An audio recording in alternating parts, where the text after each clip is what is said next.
ETF index mutual funds నేర్చుకుని stock మార్కెట్లో రాణించాలనుకుంటున్నారా? వెంటనే ఈ నెంబర్కి కాల్ చేయండి. నమస్తే, welcome back to Suman TV. Present మనతో పాటు ఉన్నారు సీనియర్ ఐపీఎస్ ఆఫీసర్ రెడ్డన్న గారు. నమస్తే సార్. నమస్కారం అండి. సార్, ఇజ్రాయెల్, ఇరాన్, అమెరికా మరి వార్ మరింత తీవ్రతరం అయిపోయిందని చెప్పుకోవాలి సార్. ఎందుకంటే ఆల్రెడీ 6 రోజులు అవుతుంది వార్ మొదలైపోయి. మరి ఇరాన్ సుప్రీం లీడర్ ఎవరైతే ఉన్నారో ఖుమేని మరణించిన తర్వాత ఇరాన్ దాడులు మరింత విస్తరించడం జరుగుతుంది. మరొక్కసారి వివరాల్లోకి వెళ్తే సార్, ఈరోజు అప్డేట్స్ ఎలా ఉన్నాయంటారు? మరి ఇప్పుడు అమెరికాకి మద్దతుగా ఏ దేశాలు నిలుస్తున్నాయి? మరి మన వాళ్ళ పరిస్థితి ఏంటి? అక్కడ చాలా మంది బహ్రెయిన్, ఖత్తర్, యుఏఈ దేశాల్లో ఉద్యోగాలు చేస్తున్నటువంటి మన భారతీయులు చాలా మంది ఉన్నారు. క్షణం కూడా వాళ్ళ విషయంలో భయం అయితే కలగజేస్తుంది. అయితే ఒక్కసారి అప్డేట్స్ గా మాట్లాడుకుంటే మన వాళ్ళు సేఫ్ గా ఇండియాకి తిరిగి వస్తారా? యుద్ధం ఎలా ఉంది అంటే? యుద్ధం నిజంగా మొన్నటికి పోలిస్తే నిన్న చాలా ఎక్కువగానే జరిగింది. యుద్ధానికి తోడుగా అక్కడ ఇరాన్కి తోడుగా హిజ్బుల్లా గ్రూపు, తర్వాత ఇరాక్ మిలిటెంట్ ఆర్గనైజేషన్స్ వాళ్ళకి మద్దతు ప్రకటించాయి. అదేవిధంగా సపోర్ట్ కూడా చేస్తున్నారు. అయితే ఇక్కడ మన అమెరికాకు సాయంగా బ్రిటను, ఫ్రాన్సు, జర్మనీ ప్రకటించాయి. అయితే ఇక్కడ మనము అమెరికాకు కలిసి వచ్చిన కాలం ఏమిటంటే ఆ ఇరాన్కి చుట్టుపక్కల ఉండే యునైటెడ్ అరబ్స్ అనండి, ఖత్తర్ అనండి, కువైట్ అనండి, ఇట్లా 5 ప్లేసెస్లో వీళ్లకు ఎయిర్ బేసులు ఉన్నాయి.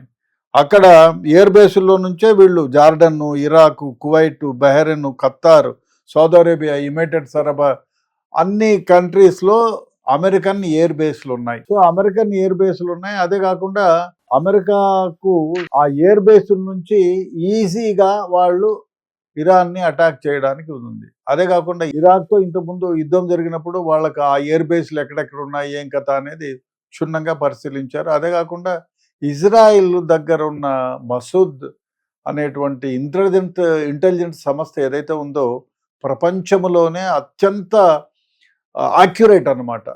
మసాద్స్ very very very accurate people. వాళ్ళ ఇన్వెస్టిగేషన్ అట్లా ఉంటుంది. అంతెందుకు వాళ్ళు పిన్ పాయింటెడ్గా నిన్న చెప్పింది ఎక్కడ హుజ్బతుల్లా ఖుమేని ఎక్కడ ఉన్నాడు, ఒక దాదాపు 2 months వాళ్ళ వెంట ఆయన దినచర్య ఏమిటి, ఆయన్ను హతమార్చాలంటే ఏ విధంగా హతమార్చాలి ఖుమేనీని అని వాళ్ళు పకడ్బందీగా ఈ టైంలో ఏం చేస్తాడు. ఆయన శుక్రవారం ఏం పని చేయడు, he will take leave. And శనివారం ఎప్పుడు కూడా ఈవినింగ్ 4 o'clock to 8 o'clock దాకా అందరూ ఇంపార్టెంట్ ఆఫీసర్లతో ఆయన మమేకమై కూర్చొని దేశం పరిస్థితులు, ప్రపంచ పరిస్థితుల గురించి డిస్కస్ చేస్తారు. ఆర్డర్స్ కూడా ఇస్తారు. నిన్న శనివారం ఆయన పైన దాడి జరిగినప్పుడు ఎందుకు ఏమనుకున్నాడేమో, instead of evening 4 o'clock morning 10 o'clockకి ఆయన సమావేశమైనారు ఇంపార్టెంట్ మిలిటరీ బేస్ సంబంధించి అన్నిటితో కూడా. దాన్ని గమనించి వీళ్ళు అటాక్ కూడా పోస్ట్పోన్ చేసినారు. ఆయన అక్కడ మీటింగ్లో కూర్చున్న 1/2 hour లోపలనే ఏకకాలంలో బాంబర్స్తో అటాక్ చేశారు. దాదాపు 200 బాంబర్స్ అటాక్ చేశారు. బాంబింగ్ స్టార్ట్ అయిన 5th minute ముందే ఖుమేనీని హతమార్చారు. ఆ తర్వాత మిగతా డిస్టిలేషన్స్ పైన స్థావరాలు ఏవైతే ఉన్నాయో ఇరాన్లో ఆ మిలిటరీ బేస్ల పైన మళ్ళీ స్థావరాల పైన చేశారు. సో ఏమంటే ఇప్పుడు దానికి ప్రతిగా ఇరాన్ ఏం చేసింది, ఈ అమెరికన్ మిలిటరీ బేస్లు ఎక్కడెక్కడ ఉన్నాయో అక్కడ వాళ్ళపైన బాంబింగ్ చేయడం మొదలుపెట్టింది. దుబాయ్లో బుర్జ్ ఖలీఫా, ఇంకా ఏదో పెద్ద పెద్ద బిల్డింగ్ల పైన కూడా అటాకులు చేసింది. ఒకటేమో పక్కన పడింది, కొంచెం డిస్ట్రాయ్ అయింది బిల్డింగ్ అని కూడా అంటున్నారు.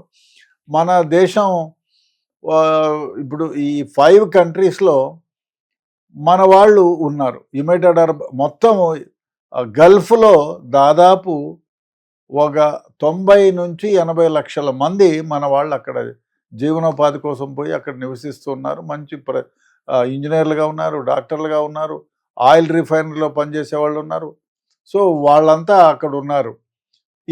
ముఖ్యంగా ఇక్కడ మనం అనుకోవాల్సింది ఏమంటే, ఇప్పుడు యుద్ధం ఇలాగే కొనసాగితే మన వాళ్ళని తెచ్చుకునేది ఎలాగా అనేది ఇంపార్టెంట్. 90,000 మంది ఉన్నారు. ఇప్పుడు ఏమైందంటే దాదాపు 900 విమానాలు ఆ ఏరియాల్లో స్టాల్ అయిపోయాయి. స్టాల్ చేశారు.